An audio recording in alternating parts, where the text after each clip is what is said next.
Tonight, we're stepping barefoot into a world lit by firelight and stretched beneath a sun that never seems to set. You're lying back now, maybe under a blanket, maybe beside an open window, the hum of the world quieting down around you. But centuries ago, people watched this same twilight with awe and a little fear, because midsummer wasn't just about warmth. It was about power, invisible forces in the forest, spirits that might bless your crops or steal your child's name in the night. So close your eyes, breathe in deep, and imagine the smell of burning pine, the rustle of trees, in a wind older than cities. Let your mind wander across fields of gold, into woods where shadows still flicker. If you're listening from anywhere across this wild and beautiful world, I'd love to know, where are you tuning in from? And what time is it by your clock? Drop it in the comments below. And hey, if you enjoy my kind of sleepy time storytelling, consider subscribing. It's a small way to support what I do. And I'd be honored to have you here each night. And let's ease into tonight's journey together. It starts with the sky. Imagine you're in Northern Europe, before roads, before nations, before the world had a name. Maybe you're a young woman in a Baltic forest, or an old man in a Gaelic Hilford. Either way, you're not thinking in hours or minutes.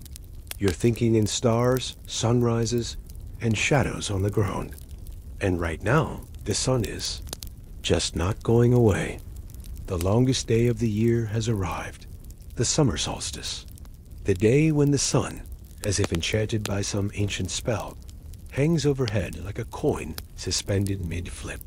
It rises early and lingers long into what should be night. But the darkness doesn't quite return.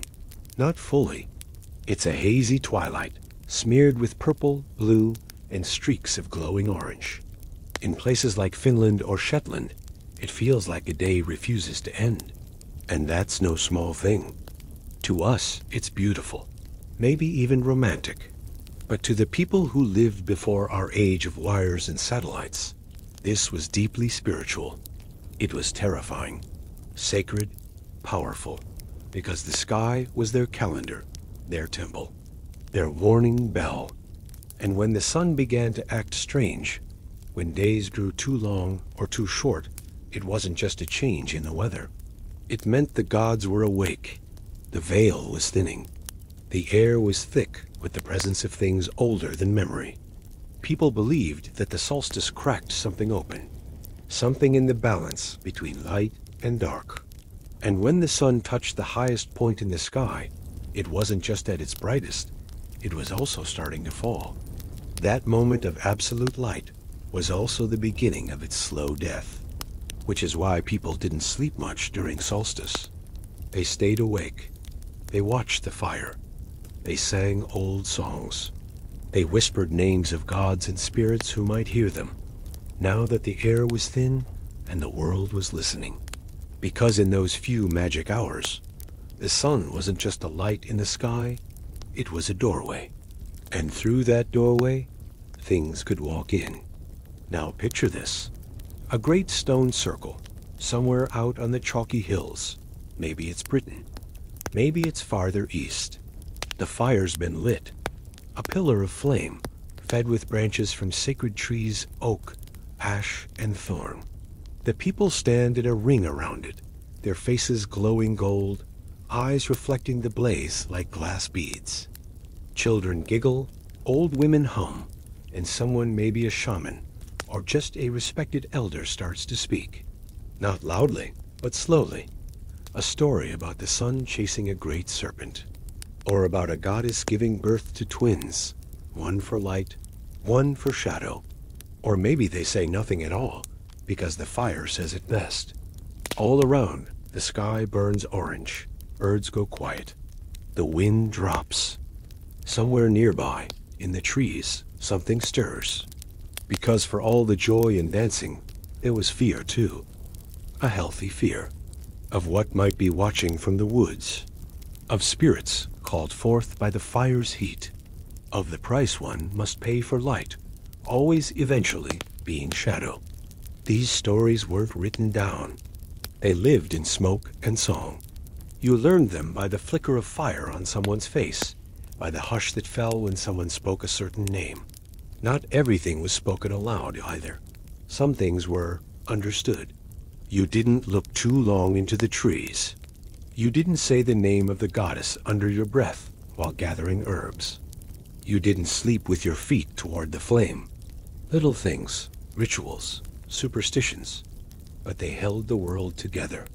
And on Midsummer's Eve, when the sun clung stubbornly to the rim of the sky, people stepped carefully, even when they danced, even when they laughed, because the veil between things was thin.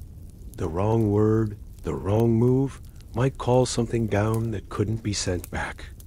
Not evil, necessarily. Just ... other. But that was part of the beauty, too, because Midsummer wasn't about safety. It was about connection, about walking the edge of the wild and not falling in, or falling, but being caught by something ancient and kind, or strange and smiling. And so the fire burned, and people gathered. They sang, they leapt, they whispered, they stayed awake. Just like you are right now. The fire was never just for warmth. When the sun lingered unnaturally long in the sky, and dusk came like a sigh instead of a sudden fall, people gathered kindling with intention. Dry oak branches, twisted bits of birch bark, whatever snapped clean in the hand or smelled strong when burned. These weren't random campfires. These were sacred circles of flame. Across ancient Europe, be it among the Celts, the Slavs, or the Norse fire, was seen as a bridge. A link between the human world and the invisible one, between the dirt beneath their feet and the constellations swirling overhead. It was also a kind of protection.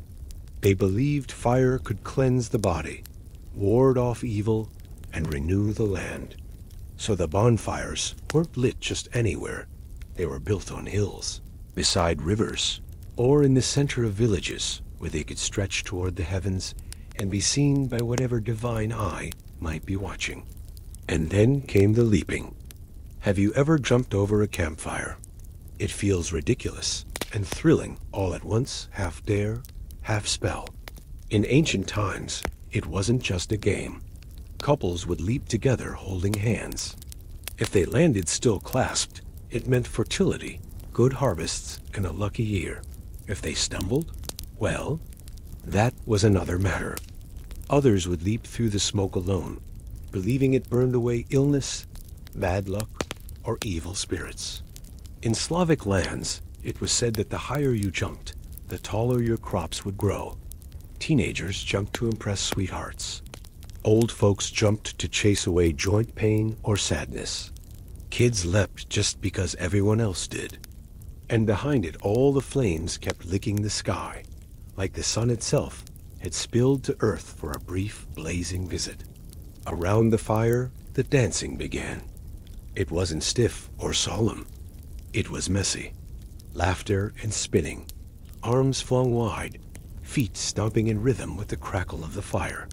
Some dances were slow, hypnotic spirals, meant to mimic the sun's journey across the sky. Others were wild and rowdy. There were no wrong steps-only movement, and the meaning woven into it. Sometimes the dancing formed patterns, spirals, figure eights, circles within circles. These shapes echoed ancient symbols of the sun, the seasons and cycles of birth and death. Even if no one said it aloud, everyone felt it. The fire was a sun, the people its planets, spinning in sacred orbit. And if you were lucky, if the air was just right, and the embers floated high enough, you might catch a flicker that wasn't fire at all. Some people said that the flames drew spirits to dance alongside the living. Forest spirits with mossy hair, little people with fox eyes, ancestors long gone but never far. Whether these were real beings or just illusions of shadow and smoke didn't matter much. The feeling was what counted, that you weren't alone, that something old was watching. In some places, torches were lit from the central bonfire and carried from home to home. This was called bringing the blessing. The flames, now sacred, would be touched to hearths and oven stones. Ash was scattered over fields. Even cows got a smoky blessing rubbed between their horns. Everything had to be touched by the fire to be protected for the coming months. And if that sounds silly, imagine this. You live in a time when disease is a mystery. The crops are your only survival, and the line between a good year and starvation is painfully thin. You'd light the fire, too. You'd leap and scatter ashes and whisper blessings, just in case the world was listening. Oh, and speaking of leaping, here's something funny. There are medieval church records complaining that during solstice celebrations, young men and women do leap through the fires and behave in an unbecoming manner, which is priests speak for. People are having too much fun, and we're not invited.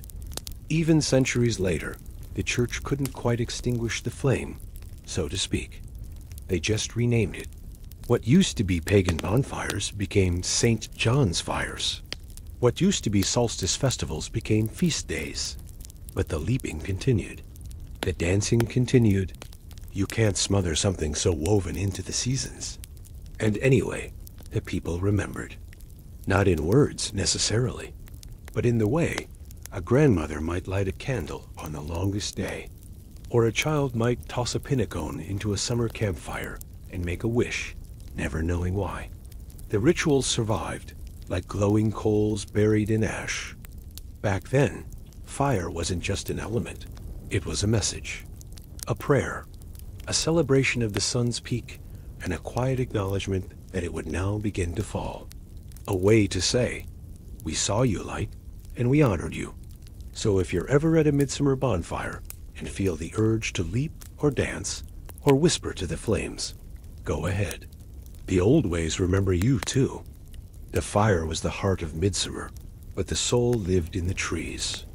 When the dancing quieted, when the embers settled into a soft red glow, it wasn't unusual for some to slip away into the woods. Not for mischief, necessarily, though there was that, too, but for communion. A walk under twilight leaves. A listen for something older than language. Because the forests weren't empty back then. At least, not in the minds of the people who lived beside them. They were inhabited not just by animals, but by things that didn't walk in the usual way. Every patch of trees had its spirits. Every mossy hollow, every gnarled oak, every whispering grove. They had names, but you didn't always say them. In Slavic lands, they might be called leshy wild, man-like beings with bark for skin and antlers for crowns, capable of leading travelers in circles or stealing voices. In Celtic lands, there were five folk, unpredictable as weather and just as dangerous. In Germanic forests, you might hear about Walgists, tree spirits who watched from the branches and judged silently. None of these beings were quite evil, but they weren't kind, either not in any way a person could trust. They were old, and midsummer was their season, because when the solstice sun stretched thin across the sky, it was believed that the boundary between this world and theirs became, let's say, porous, thinner, more flexible, like a dream that leaks into your waking day. That's why people left offerings. A slice of bread placed neatly under a tree, a cup of ale poured at the roots, a comb, a ribbon, a coin, something small, something shiny, something respectful. They didn't expect thanks. That wasn't the point. It was about not being noticed too much, or maybe being noticed just enough to be left alone. People believed the spirits could do all sorts of things. Protect crops, curse fields, lead hunters to good game, or to bottomless bogs, and no one wanted to find out which. So there were rules. Never whistle in the forest after sundown. Don't speak your name aloud near an ancient tree. If you hear your own voice, echo back, but wrong run. This wasn't horror movie stuff. This was everyday magic. Practical caution in a world that breathed and listened and sometimes whispered back. And midsummer was especially delicate. Some even said that on the solstice night, the spirits themselves danced. Imagine it deep in the forest, under ancient canopies, where the firelight barely reached. Circles of shadow gliding between the trees. Lights bobbing in the distance, neither torch nor moon. Music, maybe, or the rustling of leaves that moved like footsteps. To those who believed, these weren't hallucinations. They were signs, proof that the forest was awake, that the veil had indeed thinned, that the beings beyond the bark had come to witness the fire and maybe hold their own deeper celebration. It wasn't all fear. There was beauty in the belief too. Many stories spoke of forest bride spirits who fell in love with mortals and granted them favor, or of children who wandered into groves and came back gifted with strange dreams, lucky hands, or the ability to speak to animals. But always, it came with rules, because the forest gave nothing freely. And if you forgot to leave an offering, or if you mocked the old ways, or if you took too much from the woods without asking well, you might find your shoes filled with thorns, or your cow refusing to give milk, or your path home looping endlessly in the twilight, which frankly sounds like the forest's version of mind your manners. And here's something curious. Even now, people report strange feelings when walking alone in the woods at dusk. That prickle on the back of your neck. That sensation that someone or something is just out of sight. Maybe it's evolution. Or maybe it's memory. The memory of a time when the woods weren't a weekend getaway, but a living being. A temple. A mystery. A place you entered with reverence, not Spotify playlists. And when you imagine that, really picture it, it becomes easy to see why Midsummer wasn't just about sun and fire. It was about balance. Light and dark. Known and unknown. Fire and forest. People honored the sun, and then they turned their eyes toward the trees, to make peace, to ask favor, to survive. Because even in the brightest season, shadows still waited. Not maliciously, just patiently. So tonight, as your mind drifts toward sleep, imagine yourself walking that forest path. Leaves overhead, soft moss underfoot, a distant drumbeat from the bonfire behind you. And in the trees ahead, a flicker of movement, a shape, a smile, perhaps made of moonlight and bark. Would you step forward? Or would you leave your offering, bow your head, and return to the fire? Either way, the spirits have noticed. While the fire roared and the spirits stirred, something softer bloomed beneath it all, something fragrant, wild, and ancient. Flowers and herbs woven into garlands, crowns and secret charms. Across Europe, people gathered plants on the morning of Midsummer. Not the day before, not after only on this one enchanted day, because it was believed the herbs collected during the solstice held extra power. The sun had ripened them. The earth had blessed them. The air itself was humming with life. So people rose with the first light, dew wet on their ankles, and walked the meadows. They gathered not just what was pretty, but what was needed. Each flower had meaning. Each stalk had a purpose. There was St. John's wort, burned to keep away evil spirits and tucked under pillows to guard dreams. Mugwort, worn on the head to fend off ghosts. Yarrow for love spells. Fern, believed by some to bloom with a magical golden flower on solstice night, visible only to the pure of heart. And then, of course, the flower crowns. Ah yes, the flower crown. Not some modern Instagram trend, but a talisman, a ritual, a living symbol. Worn mostly by girls and young women, these crowns weren't just decoration. They were invitations to love, to fertility, to the favor of gods and spirits. The act of weaving one was meditative, even magical. You weren't just crafting beauty. You were binding intention into every twist and knot. And when the crown was placed on your head, you were transformed, not permanently. But for that night, that moment, you weren't just a farm girl, or a baker's apprentice, or a curious listener like you. You were part of the magic. Something between human and spirit. a creature of midsummer. Boys and men sometimes wore wreaths too, usually of oak leaves or mugwort, symbols of strength, courage, connection to nature. But more often, they chased the ones wearing flowers. Which brings us to the other purpose of midsummer garlands: flirtation. You see, midsummer wasn't all fire and fear. It was also flirty. A little mischievous. A bit, well, let's say romantically curious. In many traditions, girls would wear their flower crowns throughout the festivities. But toward the night's peak, they'd toss them into a river, a lake, or onto a rooftop.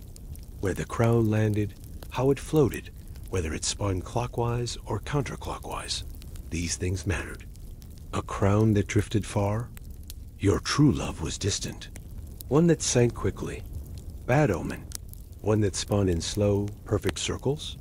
A wish granted, or maybe a kiss before dawn. And then there were the crown chases. In some Baltic regions, boys were expected, even to leap into the river and retrieve the crown of the girl they fancied. It was part courtship, part contest, part splashy drama. And if he brought it back, well, let's just say he'd earned the right to walk her home through the firelit woods. There was no official matchmaking, no forced pairings, just a quiet understanding that midsummer was a time for unions. Fertility of the earth, of the crops, of the people. Love whispered between bonfire sparks. The possibility of new life literal or emotional planted like seeds beneath the longest sun. Some people took it further. They'd disappear into the forest in pairs. Not for long, usually. Just long enough to, walk, talk, commune with nature. Let's leave it at that. But even in this likeness, the magic remained. Because love, in these stories, wasn't just chemistry. It was blessing. It meant the spirits approved, that the fire had warmed your heart, and the sun had shined on your path. And if you didn't find love, that was okay too. You could still keep your crown. Try it in the rafters. Use it for spells, teas, or dream charms. Some hung them above doorways to ward off illness. Others crumbled them into beds before a birth. Nothing was wasted. Everything held meaning. Even the petals on your pillow. Which, oddly enough, leads us to what people did when they finally did try to sleep. Because with all these flower crowns, bonfires, and moonlit strolls, you'd think midsummer was a time for staying up all night. And for many, it was. But for others, especially the hopeful and the heartbroken, there was still something else to do. One last ritual. One last whisper to the spirits. The dream magic was coming, but we'll get there in a moment. For now, rest your mind in the meadow. The fire is burning low. The last crown has floated downstream. The trees sway softly, and the fields smell like thyme, clover, and the faint memory of laughter. If you close your eyes, you might still feel a flower crown resting on your head. And maybe, just maybe, you'll remember the wish you tied into the stem. As the sun clung to the edges of the sky, and the fire settled into a lazy, glowing heart, another kind of magic stirred not in the woods, not in the fire, but within the dreams of those who dared to sleep. Dream magic on midsummer wasn't just a fairy tale idea. It was a widespread belief across pre-Christian Europe. The solstice wasn't only the peak of the sun's power, it was also a night when dreams could reach further, slip through the cracks of reality, and reveal glimpses of fate, love, and loss. And so, people prepared. Young girls especially took it seriously. They would gather herbs under specific conditions, before sunrise, barefoot, in silence. If they did everything right, the spirits would allow them to see their future husband in a dream that night. The most common herb for this? Mugwort, sometimes known as the dream plant. Others used thyme, rosemary, or vervain. Some tucked these beneath their pillows. Others drank them as a tea, or stitched them into small cloth sachets, soft little bundles that smelled of wood smoke and summer. And then there was the ritual of 9 flowers, always 9, no more, no less.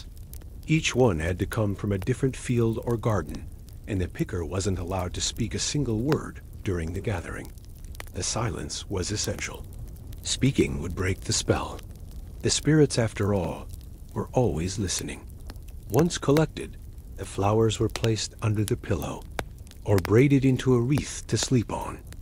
And then came the waiting, the drifting, the hope.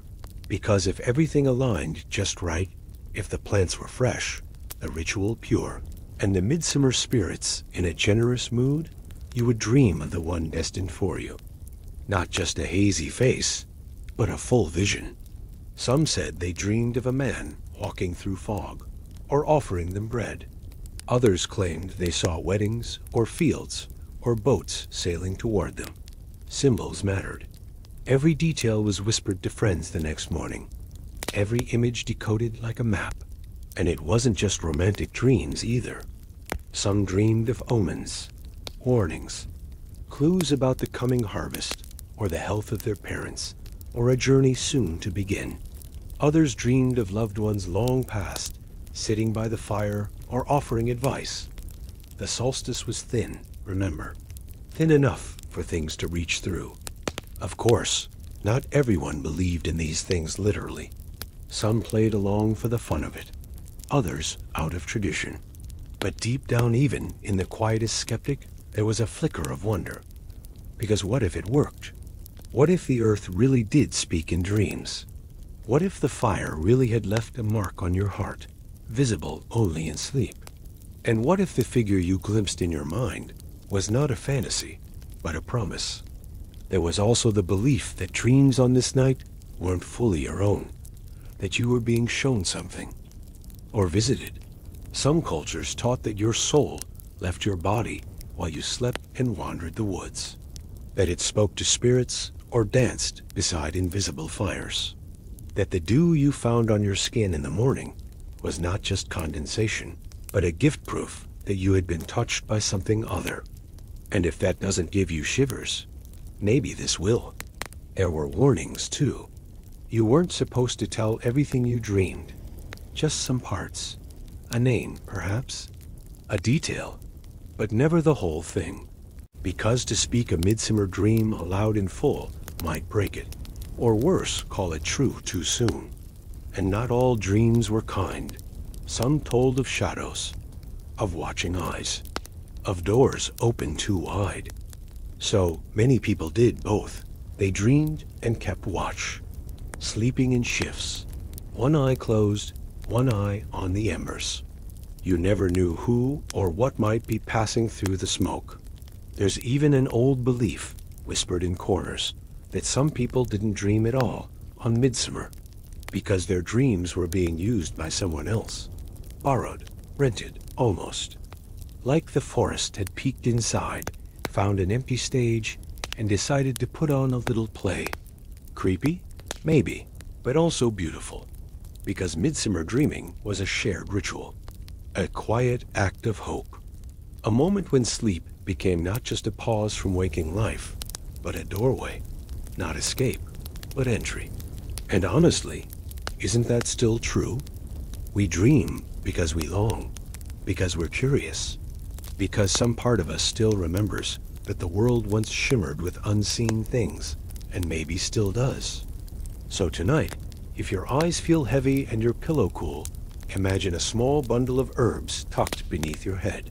The scent of crushed mint and mugwort rising with your breath.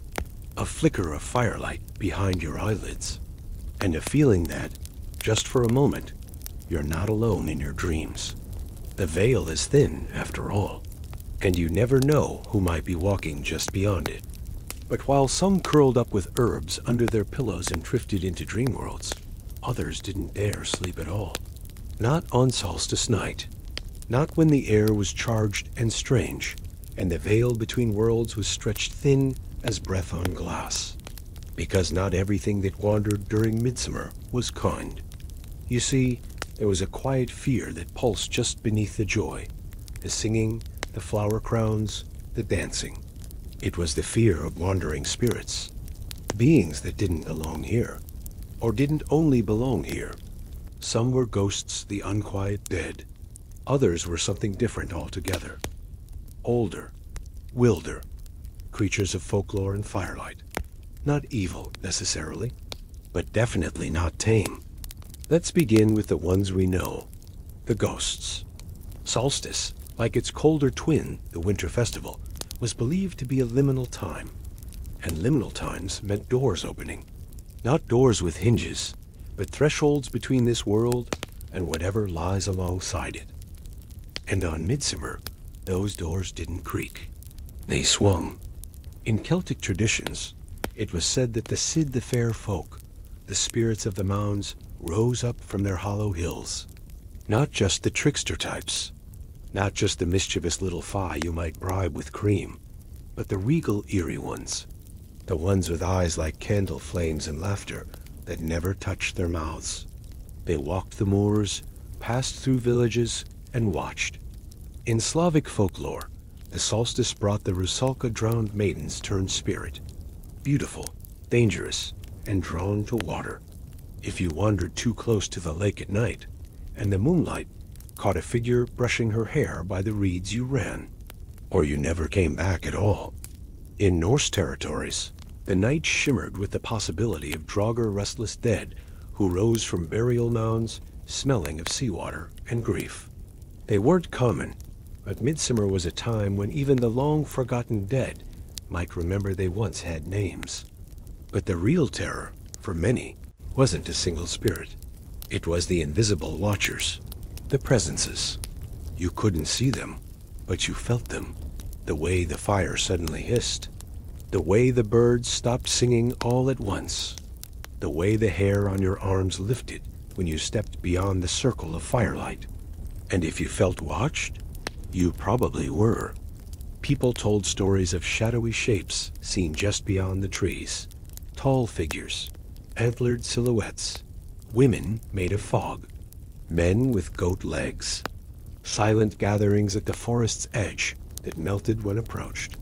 Sometimes it was a good spirit, a guardian, maybe, a lost ancestor, a gentle woodland being drawn by the music.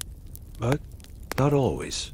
And that's why, even during the fun, boundaries were drawn. The fire circle wasn't just symbolic, it was protective. Many communities walked around it clockwise 3 times before stepping away. Some buried small charms in the 4 corners of the village.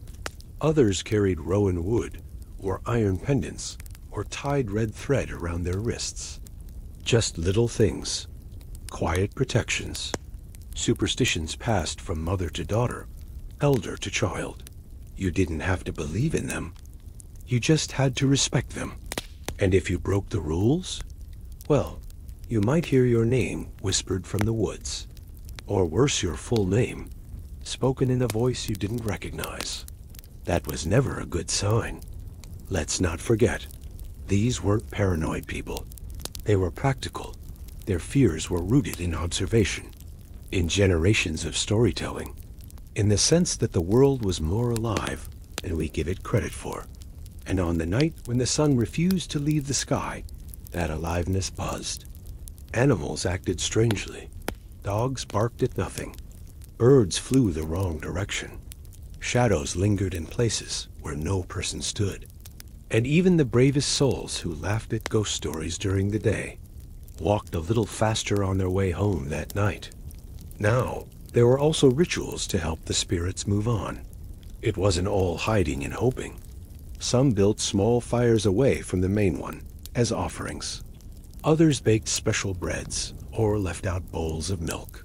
In a few cultures, silent processions walked through the fields with torches, murmuring blessings not for themselves, but for the unseen. Because not all spirits were wicked. Some were simply lost, and Midsummer gave them a window to come home, or say goodbye. One old tale speaks of a man who dreamed of his mother on the solstice, years after she died. She didn't speak, just touched his cheek and smiled. The next morning, he woke to find a single wild rose on his pillow still damp with dew.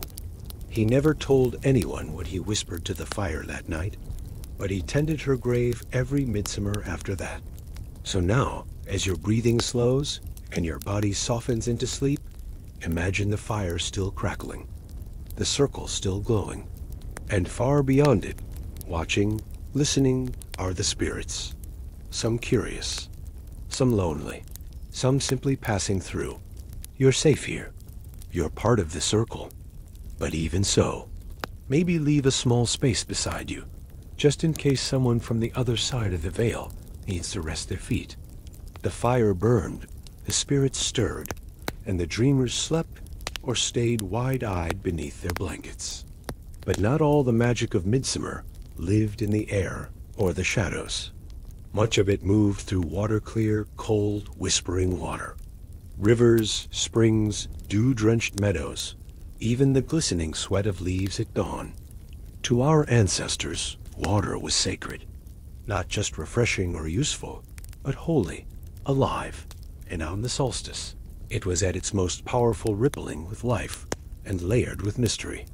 Let's start with something simple: the dew.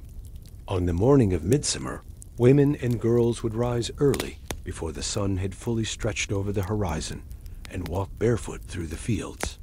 They'd let the dew kiss their feet, wash their faces with it, or gather it in linen cloths and squeeze it into little clay pots. Why? Because midsummer dew was believed to heal, beautify, and bless.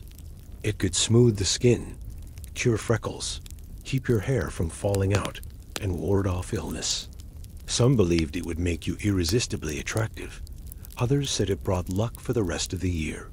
One old folk saying claimed that a single drop of solstice dew on your eyelids could let you see truth, especially in the hearts of other people. Now imagine it. You're up before dawn, the world still half asleep, the fire behind you still smoldering. You walk through the meadow. The grass is cool, the dew soaking into your ankles, and everything is quiet except for birds just beginning their day. You're not rushing. You're not scrolling. You're just walking through sacred water, and in doing so, becoming a little more sacred yourself. And that's just the dew. There were larger waters, too: lakes, rivers, springs, and they were treated almost like altars. In the Slavic world, midsummer was also known as Kapala night, named after a water goddess. On this night, people, especially the young, would bathe in rivers by moonlight, sometimes alone, sometimes in pairs, sometimes singing softly, just loud enough for the trees to listen. The bathing wasn't for cleanliness. It was for spiritual cleansing. The water would wash away bad luck, sadness, illness, even unwanted memories. You entered the river one person and stepped out another. Reborn, aligned, seen. There were rules, of course. You weren't supposed to speak during the ritual. You weren't supposed to look behind you. And if you saw something strange, ripples without wind, a shape beneath the surface, you didn't acknowledge it. Because while water could heal, it also held secrets. In some regions, sacred springs bubbled at the edge of the forest. People made long journeys to reach them, carrying jugs or bottles to take home a bit of that powerful liquid. Some left offerings beside the spring: coins, herbs, silver jewelry. Others whispered prayers into the flow, asking the water to carry their message to whatever spirits lived beneath it.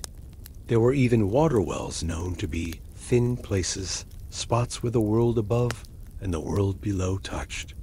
Drop a pin, whisper a wish, and wait.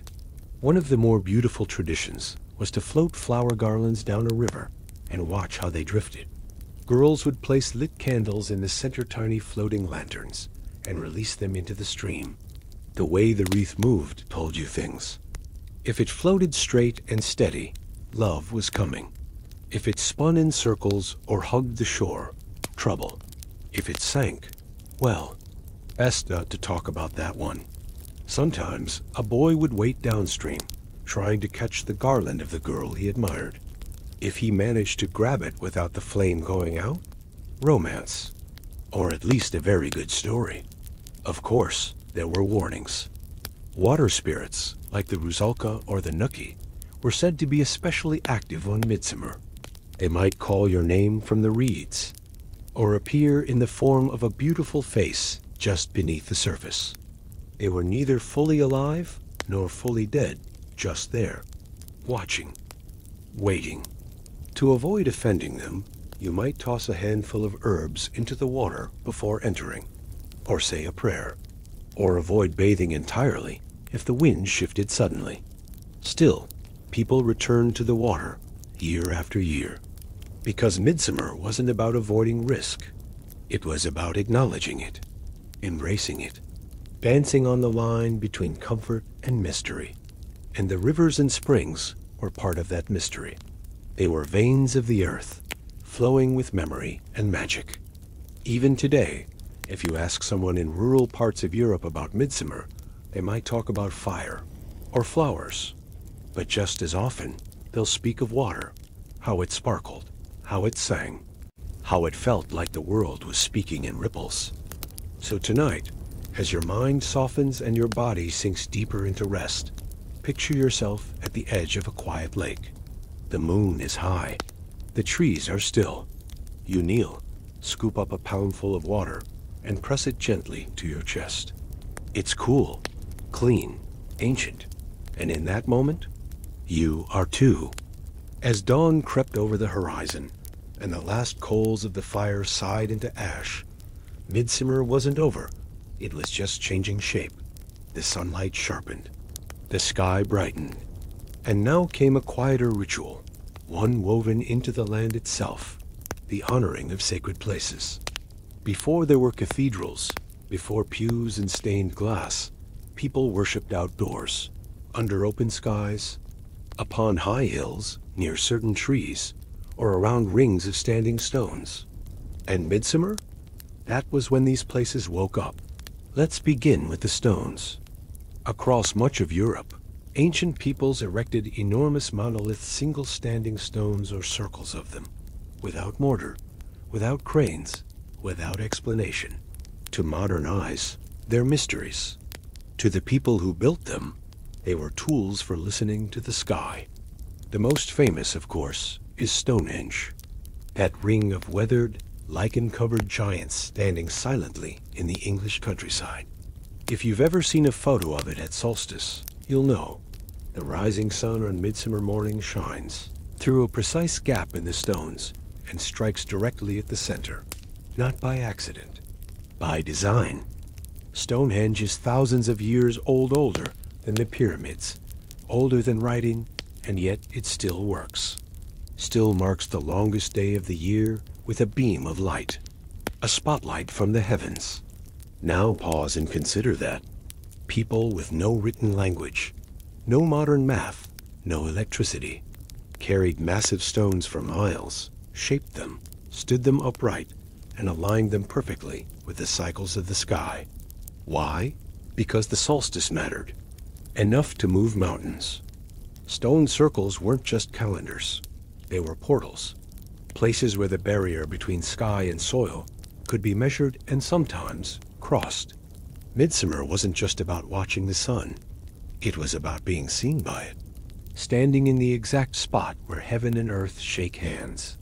And there were thousands of such places, not just in Britain, in Ireland, where Newgrange whispered with light, in Scandinavia, where rock carvings tracked the sun's arc, in Lithuania and Latvia, where hilltop groves became temporary temples.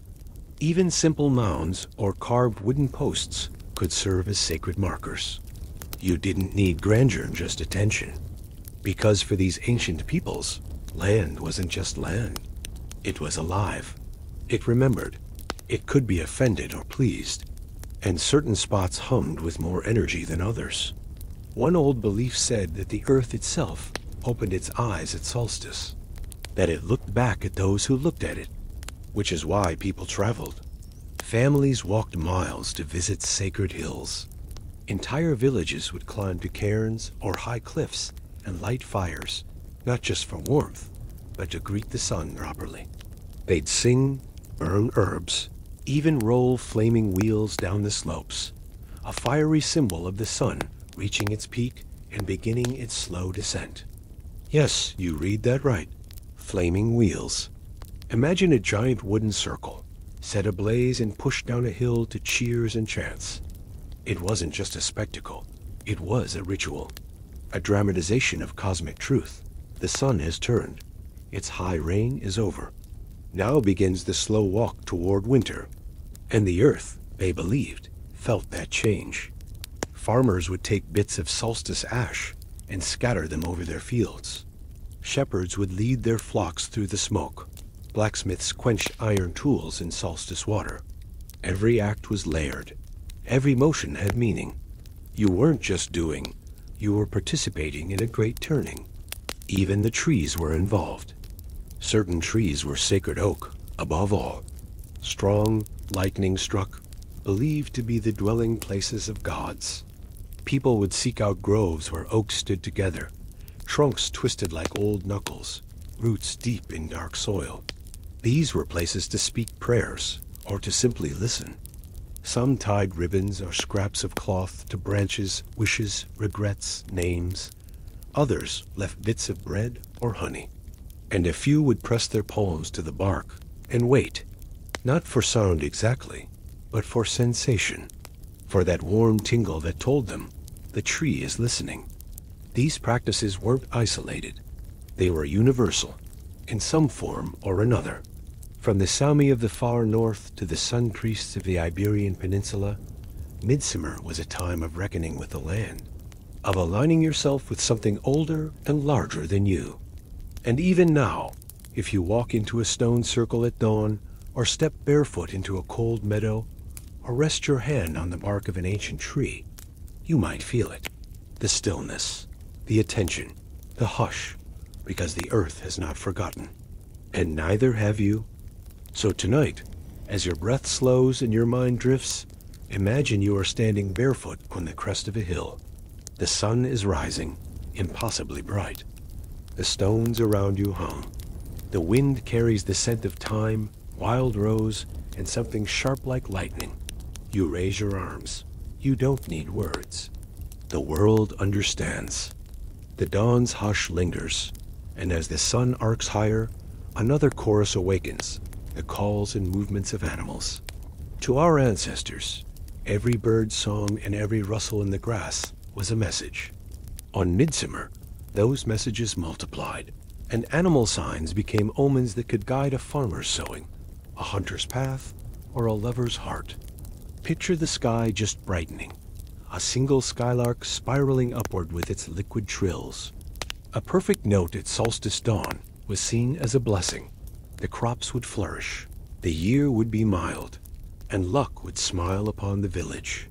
If the lark's song faltered, or it sang from a far field well, that meant the harvest might be lean, or trouble lay near water. Birds held special importance. In Celtic lands, crows were messengers of the otherworld. Seeing one at the edge of the field could mean an ancestor calling for attention, or a warning of misfortune. Blackbirds singing from thorn bushes were good luck, but if they whispered from deadwood, that meant the soil was tired and needed rest. Then there were the swallows, acrobats of the evening sky. Their grace symbolized balance, harmony, and the promise of new beginnings. Catching a glimpse of a swallow skimming the waters just as dusk fell was often taken as a sign that love or good news was on its way. Sailors would swear by that omen, believing it meant a safe voyage home. In the fields, one looked for rabbits or hares. Swift, watchful creatures, they were thought to be kin to the Fyquick, elusive, and full of secrets. A hare spotted at midsummer could herald a year of fertility and abundance, provided you didn't speak its name aloud. Doing so risked tainting the blessing, as rabbits were known tricksters. On higher ground, shepherds watched for goats and deer. Deer, with their antlers like branches, embodied the forest spirits we spoke of earlier. A solitary stag stepping into a clearing at the height of day was a sacred sight, believed to grant insight into the coming season's fortunes. But two stags butting antlers too close to a homestead could signal conflict or discord among family or clan. Bees, too, were revered and feared. Their hum beneath a flower crown was considered good, but if they circled someone's head and stayed, that person was thought to carry a special burden or gift from the spirits. One old tale tells of a woman who slept under the oak grove on Midsummer Eve and woke to find bees settled around her pillows, buzzing softly. She became a healer in her village, able to read pulses and dreams alike. And snakes swift, silent, and glinting in the low sunlight slithered through grass as living omens. In some Slavic regions, finding a snake coiled near your front door at solstice was a sign to leave offerings of milk or salt. It meant the house needed protection. But if the snake was upset, rattling itself or racing away, it signaled a year of unrest-hidden quarrels, sudden storms, or illness. Then there were animal processions, recorded in folklore across Europe. A line of foxes emerging from the woods at twilight, each one stepping gingerly as if in ceremony. A flock of geese flying overhead in a perfect V, yet heading away from usual migratory routes. Peasant children were told to watch and whisper their desires to the front animal, never the tail end one, and hope the herd carried their wish into the other world. Not all omens came from land. Fish played a role too. In communities by rivers or lakes, the silvery flash of fish jumping at dawn was seen as the water spirits' applause for the solstice rituals. Fishermen cast nets at that exact moment, believing their catch would be plentiful and pure. In some Germanic traditions, frogs were indicators of rain or drought. A chorus of croaks bursting from a pond meant rain was coming good for thirsty fields, but threatening to wash out newly sown grain. Silence, on the other hand, meant the skies would hold, and farmers might need to pray for clouds. Notice how each sign required attention and interpretation. There was no universal handbook. Omens were as local as the soil and as personal as the heart. A crow in one village meant sorrow. In another, wisdom.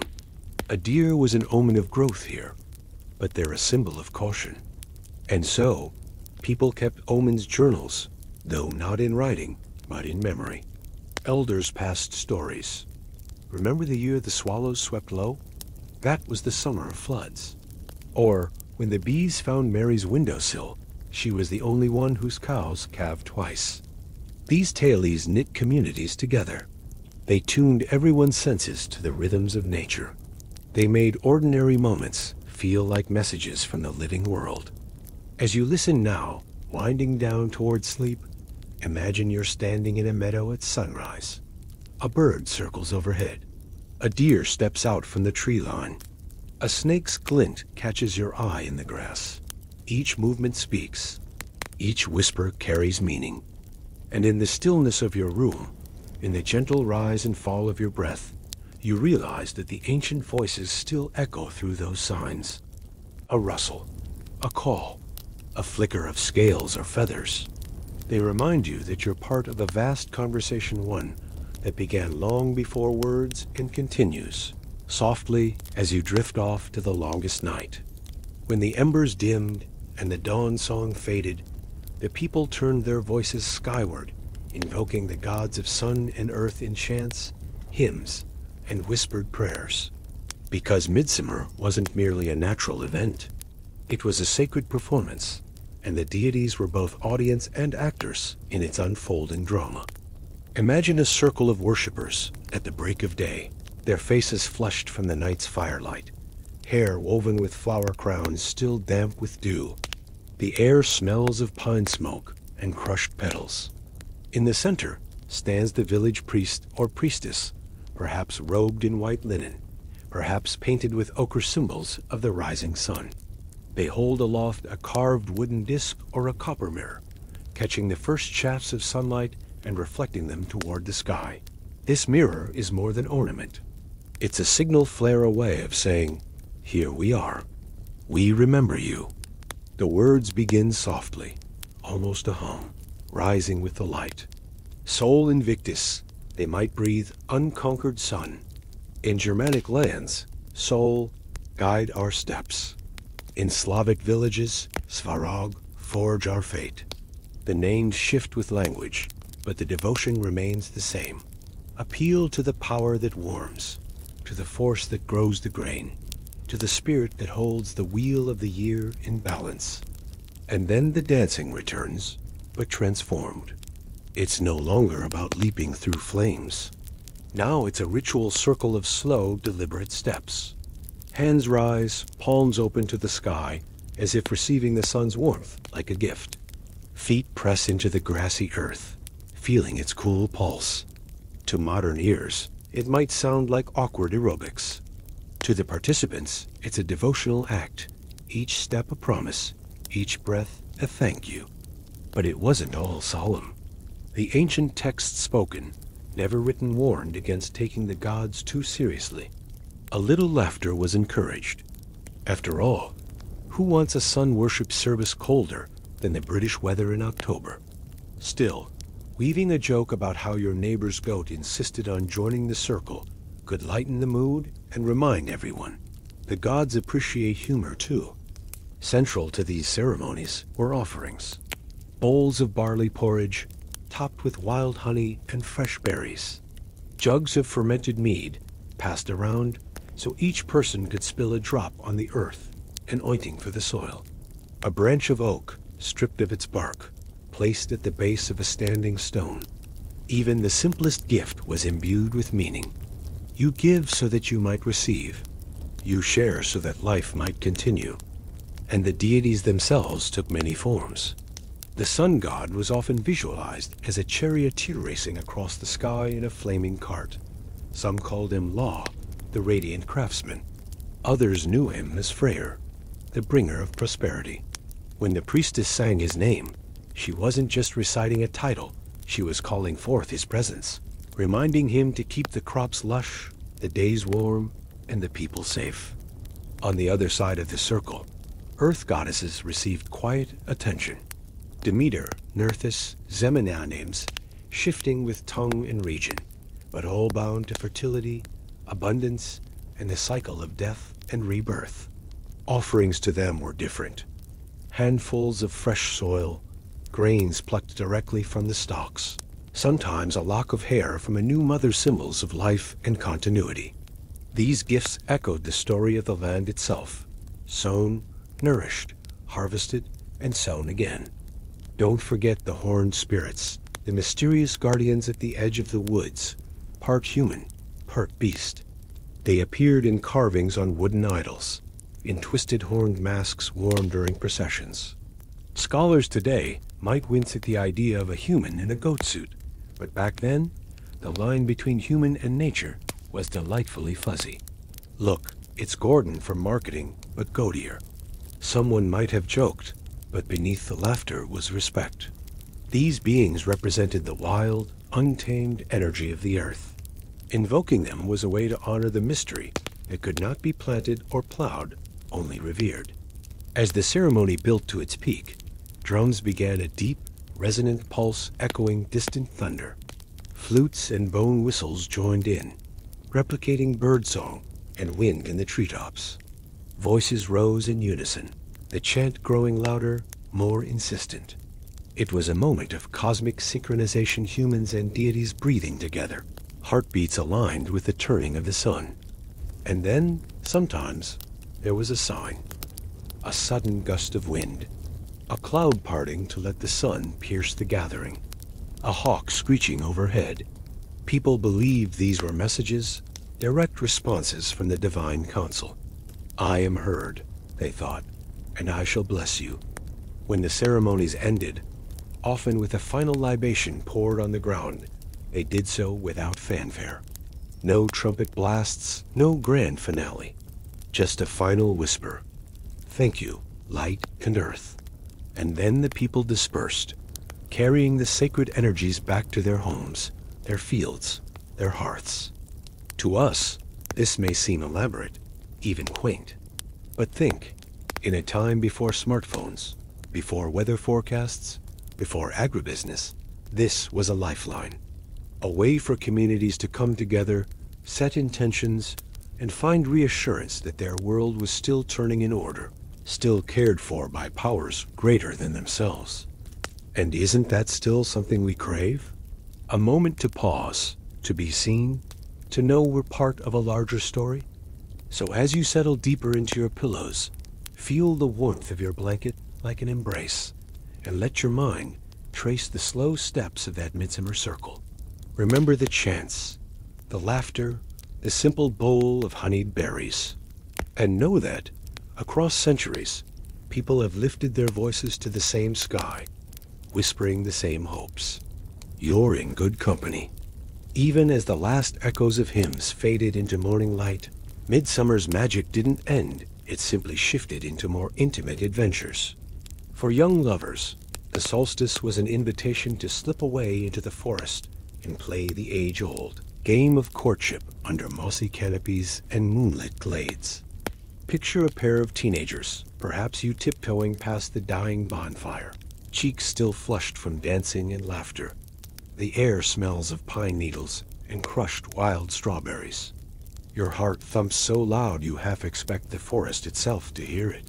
This isn't sneaking out to meet at a drive-in or swiping right on an app.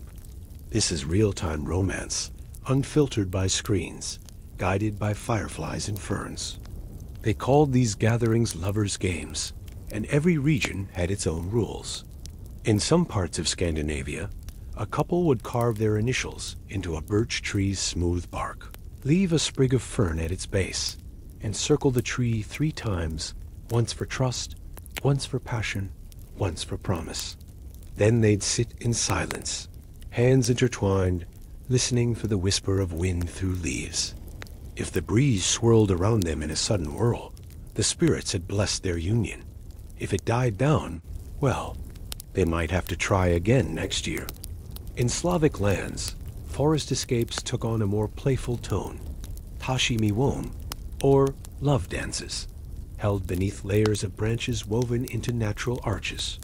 Boys and girls paired off, stepping lightly over ferns, matching their rhythms. As trust grew, the songs slowed, becoming intimate duets, soft refrains about heartbeats and wildflowers. Anyone who laughed too loudly was gently scolded. Hearts don't giggle that much. Someone teased those secret smiles still lit up the shadows. Humor was part of the ritual. One old tale tells of a bolder youth who tried to impress his crush by serenading her with a wooden flute, only to discover it was actually carved from rotten wood. The tune sputtered like a stuck goat, and the laughter that followed echoed through the pines. Instead of scaring her off, the misstep endeared him, because midsummer romance was as much about shared silliness as it was about whispered vows. But it wasn't all dancing and dawdling. Some lovers' games tested courage. In parts of the Baltic, one custom was the night swim. Couples would race across a moonlit lake holding hands, of course, and see who reached the wooden platform first. The loser, dripping and shivering, owed the other a kiss and a small gift, maybe a woven bracelet of rue or a handful of bright petals. The deeper the forest, the more secretive the ritual. Some pairs followed mushroom trails, not for eating, but as markers. Tiny piles of birch caps or clusters of morel mushrooms arranged like breadcrumbs, leading to a secluded glade. There, a circle of stones served as a makeshift altar for stolen kisses under dripping moss. If the forest floor was soft enough, they might lie side by side, pointing out constellations through gaps in the leaves. A falling star, though rare in a canopy, was a promise of lifelong companionship. Yet the most daring lovers stole away beyond sight of the bonfire altogether. They carried nothing but the clothes on their backs and a tiny lantern. No food, no blankets, just the gamble that the forest night would hold them safe.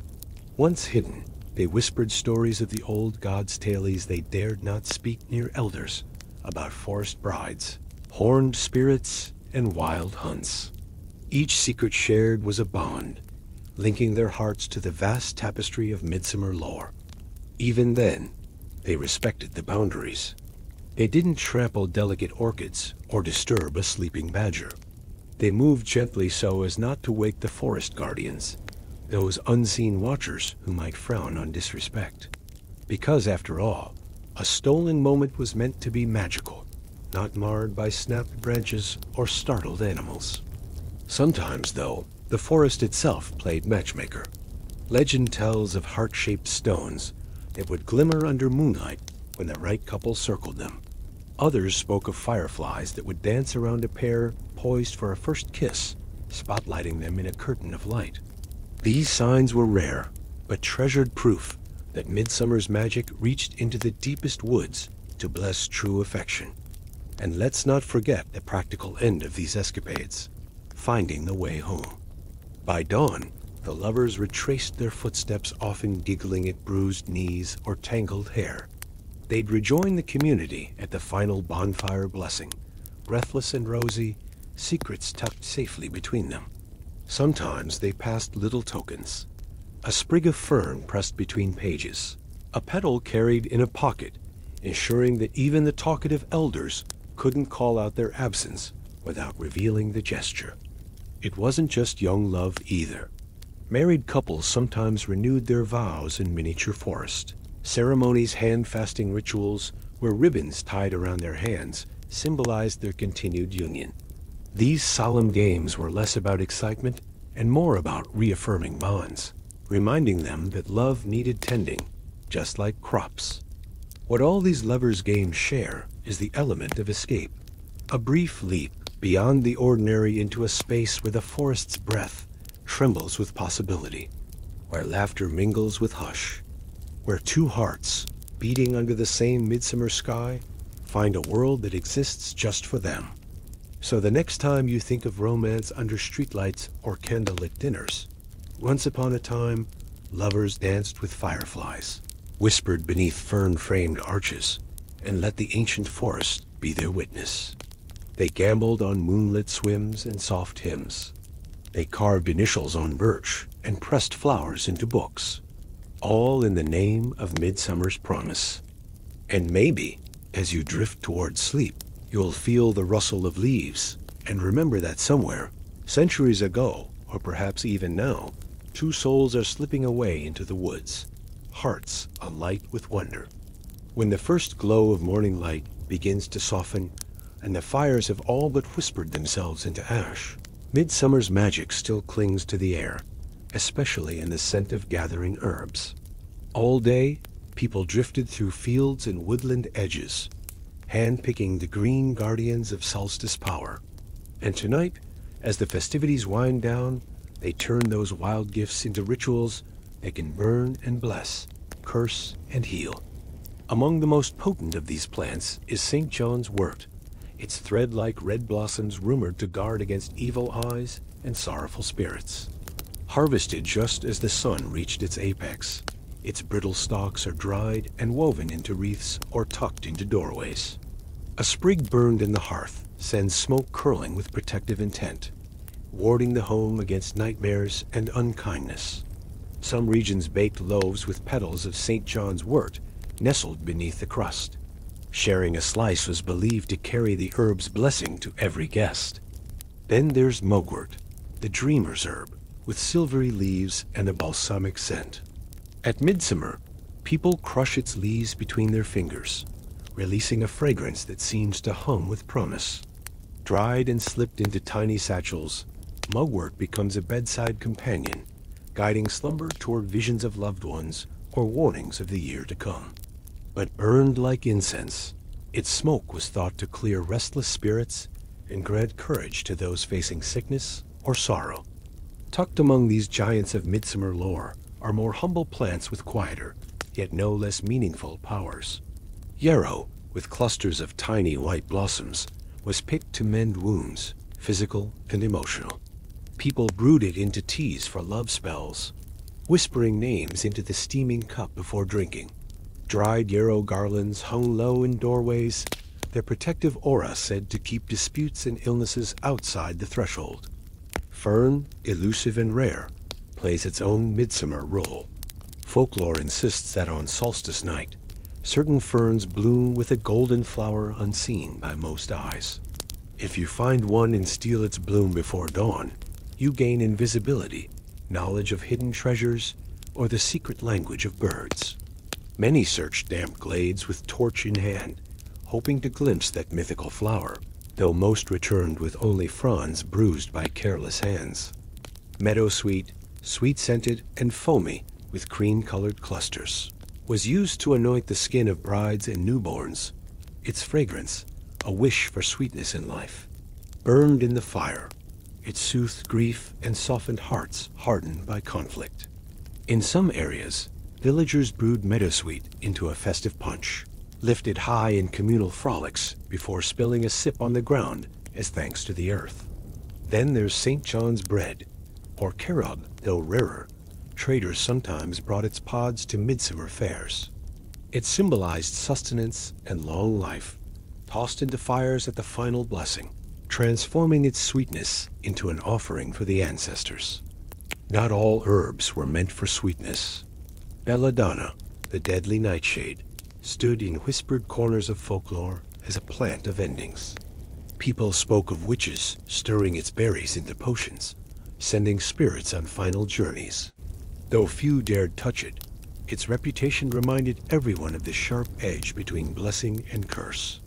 Sometimes a single leaf burned in the fire signaled the community's desire to ward off disease or send warning to unseen evils. In quieter homes, sage leaves dried over the hearth all year, but on midsummer night they were gathered fresh.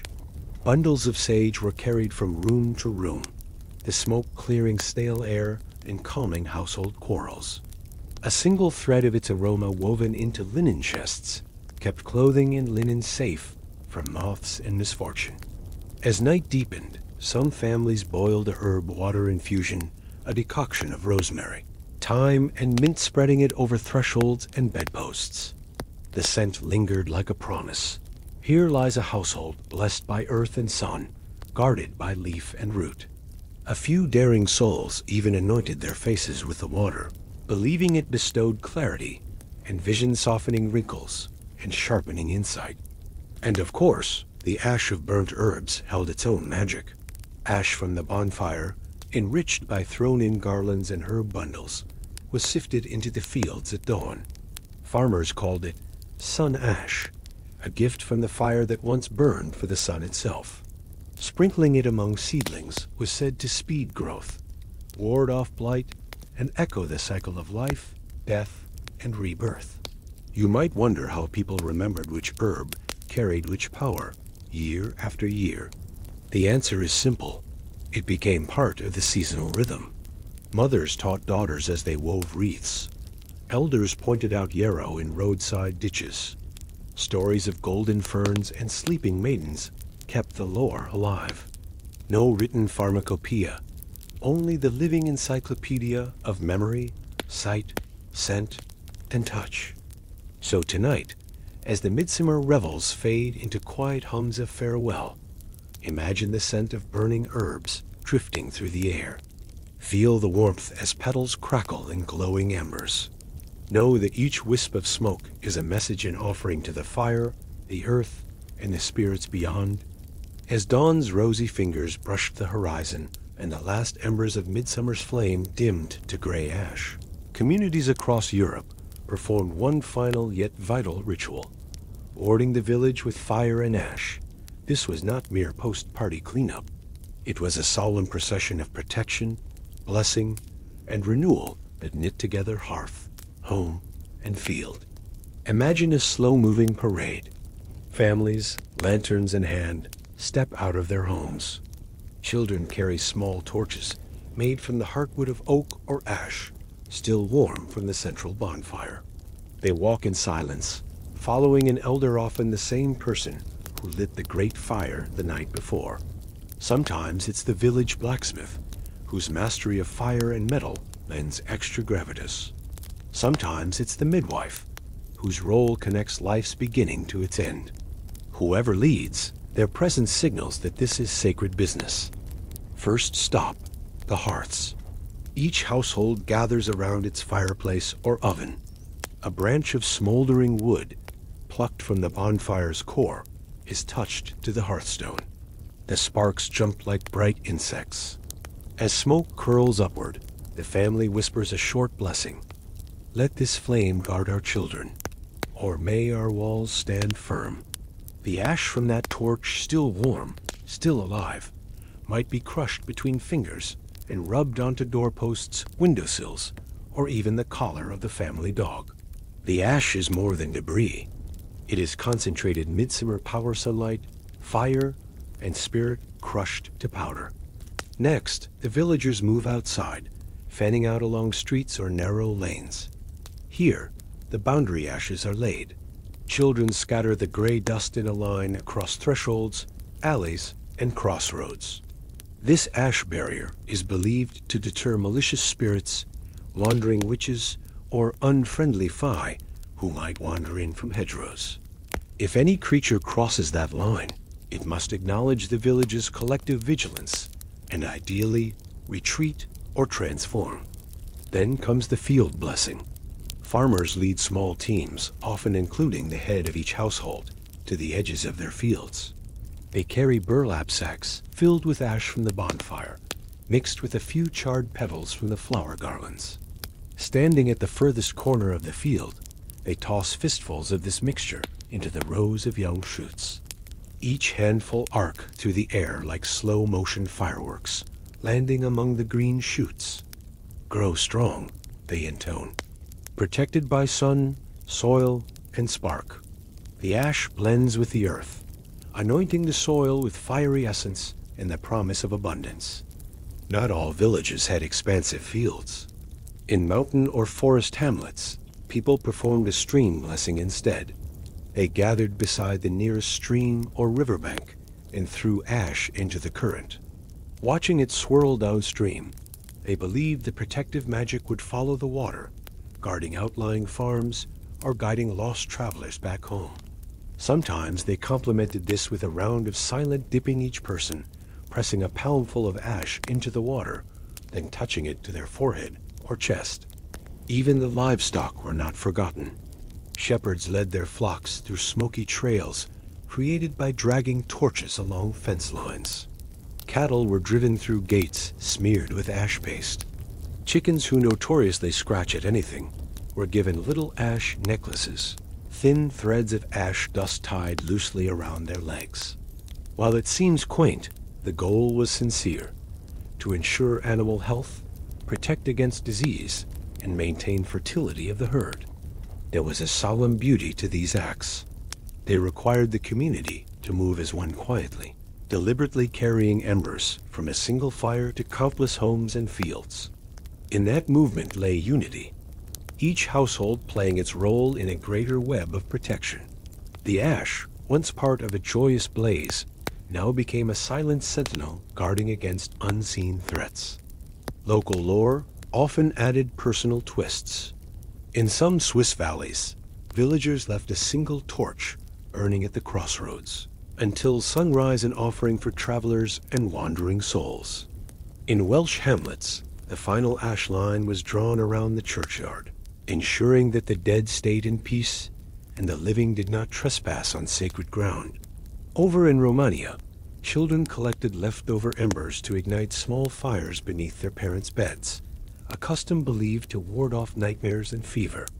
The Christian authorities eventually tolerated or co-opted these customs by linking them to saints' feast days or local patron rituals.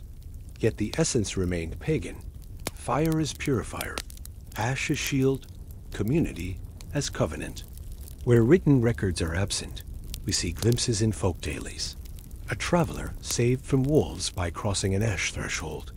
A mother's life spared when a midwife smeared ash on her brow. A field spared drought after a particularly heavy ash blessing. These traditions persisted long after the original meanings faded. Even today, you might glimpse echoes in charred corn dollies, in ash used to make locust bean soap, or in whispered prayers beneath forgotten mounds of char. Midsummer's final ritual reminds us that every beginning sunrise, seed, or life comes from an ending sunset, harvest, death. And only by honoring both can a community truly thrive. So as you nestle deeper into the comfort of your sheets, picture that slow, ash-dusted procession under dawn's early light. The hush, punctuated only by the soft scattering of ash, the murmur of blessings, and the promise that from fire's end, all things begin again. As the first rays of solstice sun warmed the ash-strewn fields, another presence began to stir, one that wore robes rather than garlands and carried crosses instead of torches. Christian missionaries, bishops, and local lords arrived with solemn processions and stern proclamations, determined to wrest midsummer's magic from pagan superstition and redirect it towards saints and scriptures. Yet despite their zeal and occasional success, the old dances and fires refused to die quietly. In many regions, early priests attempted outright bans. They preached from wooden platforms, denouncing bonfires as devilish. They scolded villagers for leaping through flames, calling it heathen folly, and threatened excommunication for those who dared keep a flame alive past sundown on St. John's Eve. Church councils issued decrees: no wreaths, no midnight games, no water rituals, only solemn mass and fasting. If you're chuckling at the thought of a medieval bishop trying to outlaw spring cleaning, imagine him fuming over a dancing goat suit at dawn. And yet, at dusk, when the crosses gleamed cold on the church steeple, and the priest's words faded into the vesper bells, families slipped back to their gathering places. They rekindled embers hidden under barns, smuggled flower garlands from churchyards, and shared folk songs between whispered hymns. Because tradition is a stubborn thing, woven into the heart like a red thread, hard to unravel, even by decree. In other areas, Christian leaders took a different tack: adaptation. They rebranded solstice celebrations as feast days for saints, most notably St. John the Baptist, whose June 24th feast conveniently follows the solstice by a couple of days. Suddenly, the bonfires were St. John's fires. The water rites became blessings of holy water, and the flower crowns were reimagined as wreaths honoring the saint's head. Vendors sold chaplets of St. John's wort, not as magic herbs, but as tokens of devotion. Church bells rang in tandem with village drums, and at dawn, the priest sprinkled baptismal water on the gathered crowd, mixing splash and chant with laughter and foot stomps. This fusion was far from seamless. Sometimes the old and new collided in amusing ways. A priest might bless a couple's wreath only for the bride to toss it in a nearby stream seconds later, eyes darting back to see if the spirits were still watching. Or a mother might slip a pinch of mugwort into her child's holy water, muttering, "Just cover all bases." In fact, medieval sermons occasionally complained that St. John's blessings were mere window dressing, beneath which souls still bowed to oak gods and water nymphs. Rulers, too, saw political opportunity. Kings like Charlemagne encouraged missionaries, but tolerated midsummer saint fires as a way to stabilize newly conquered territories. By endorsing a skewed version of the old rites, they claimed authority over peasant customs without forcibly uprooting ancestral memory.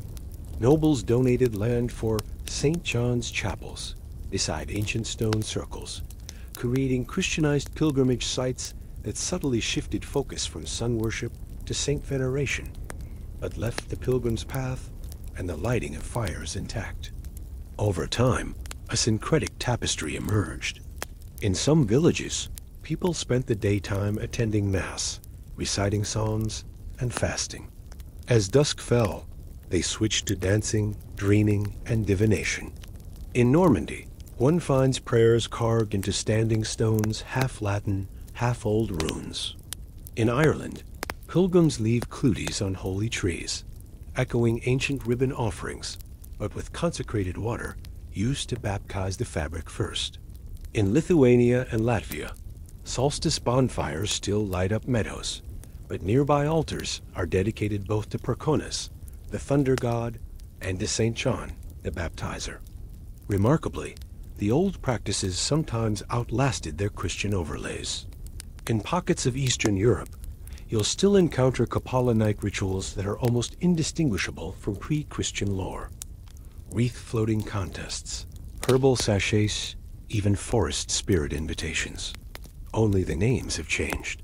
And in some remote hamlets, the Church has never quite managed to impose its authority. Midsummer is still a night when elders pause before the fire and whisper thanks to ancestors whose names only they remember. Yet it would be unfair to paint the Church as simply an antagonist. Monasteries often preserved herbal knowledge, recording remedies and folk beliefs in cloister gardens. Some monks participated in local midsummer feasts, blending Latin chant with folk melodies. Churches sometimes hosted community feasts after the bonfire, sharing bread and cheese in a spirit of reconciliation. In these moments, the boundary between sacred and secular blurred, revealing a shared human need for light in dark times, for warmth against uncertainty, and for stories that connect us to the world's rhythms. By the late Middle Ages, midsummer had become a palimpsest, a page overwritten many times, but still bearing traces of every script.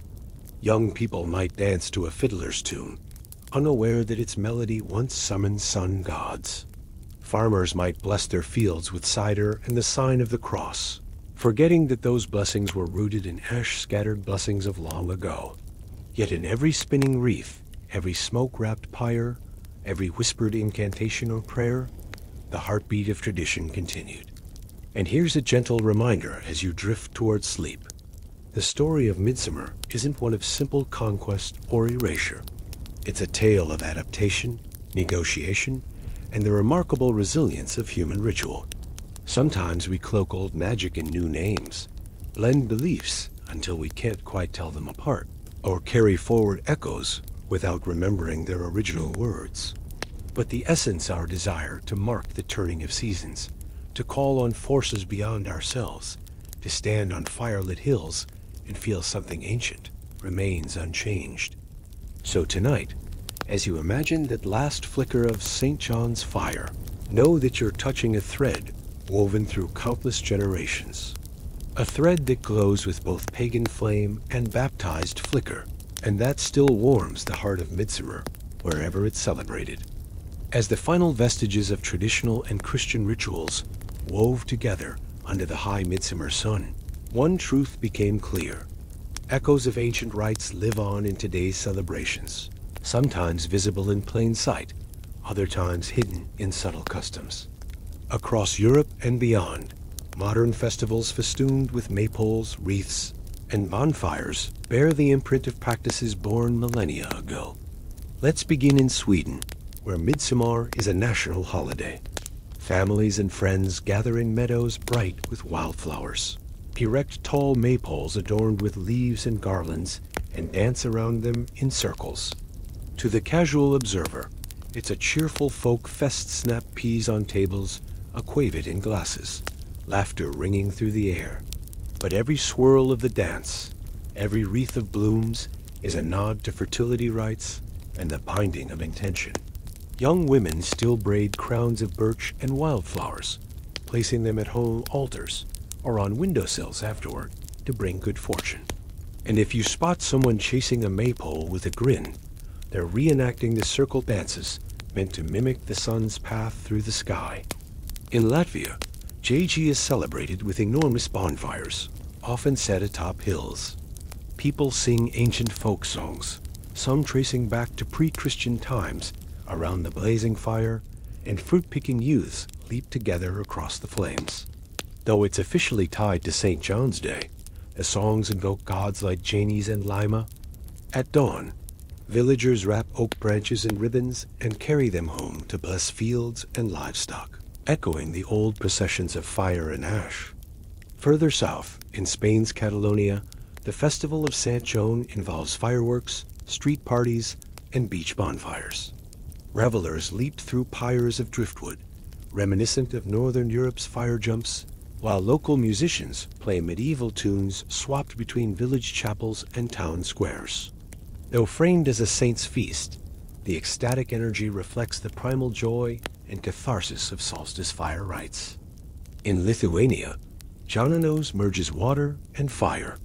Couples release small flower crowns with candles onto rivers, watching them drift by moonlight. The glow on the water recalls both pagan Kapala night and modern lantern festivals.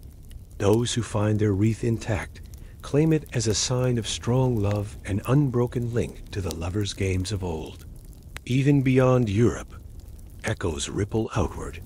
In parts of North America, neo-pagan and Wiccan communities gather on solstice for rituals at stone circles reconstructed to align with the sun.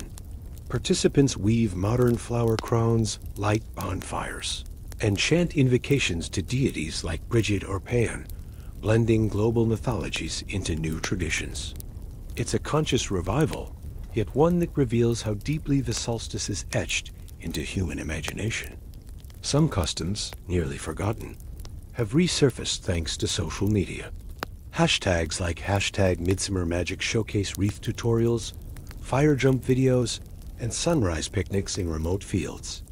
Influencers share tips on foraging wild herbs at dawn or crafting herbal sachets for dream work. Online, ancient practices are distilled into bite-sized how-tos, sometimes stripped of their mysticism, but preserving the core connection to nature, community, and the seasons. Yet amid globalization, local quirks persist. In parts of Scotland, people still use Midsummer Day to test the health of honeybees opening hives at dawn to ensure the brood is strong. In Romania's Maramureș region, pig slaughter and sausage making coincide with St. Peter's Fast, a juxtaposition of life, death, and communal feast. In Greece, some islands observe Klidinos, a divination ceremony where unmarried girls place charms under pillows, echoing European dream magic, even though it's tied to the Orthodox feast of St. John. Why do these ancient echoes endure? Perhaps because the solstice marks a universal turning point light at its zenith begins its descent. Or maybe because fire, water, herbs, and dance offer tangible ways to feel part of something larger. In a digital age where seasons blur behind glass and screens, midsummer festivals ground us. They ask us to step barefoot on grass, feel embers heat on our skin, breathe in herbal smoke, and look to the horizon as the sun rises. So next time you see a flower crown, a dancing ring, or a crackling bonfire on a late June evening, know that you are participating in a story told across ages. You are lighting the same fires, weaving the same crowns, and stepping into the same fleeting enchantment that our ancestors honored before Christianity, and even as it merged with newer beliefs. Midsummer's heartbeat still pulses through these celebrations. Fire and fertility, forest and fountain, sun and shadow. And as you carry its warmth into your own life, you become part of that continuum and echo of ancient footsteps in the grass. Feel the embers of these ancient nights glow softly behind your closed eyelids. The bonfires have dimmed, the flower crowns lie in silent wreaths, and the spirits of earth and sky have retreated beyond the veil. In this deepening quiet, remember that light and shadow dance together. Day's brightness gives way to gentle dusk, and dusk to restful night. Allow your thoughts to drift along a moonlit stream, cool water running over stones, carrying petals and whispered wishes. Let the fragrance of mugwort and yarrow linger in the air around you, a gentle balm for mind and body. Imagine the warmth of the solstice fire settling like a glowing ember in your chest, steady, calm, enduring. You are cradled between worlds, awake enough to remember, dreamy enough to wander. The ancient guardians of forest and stone bow in gratitude for your reverent presence. Even as the world spins onward, this moment is yours. A pause between heartbeats, a soft exhale before dreams.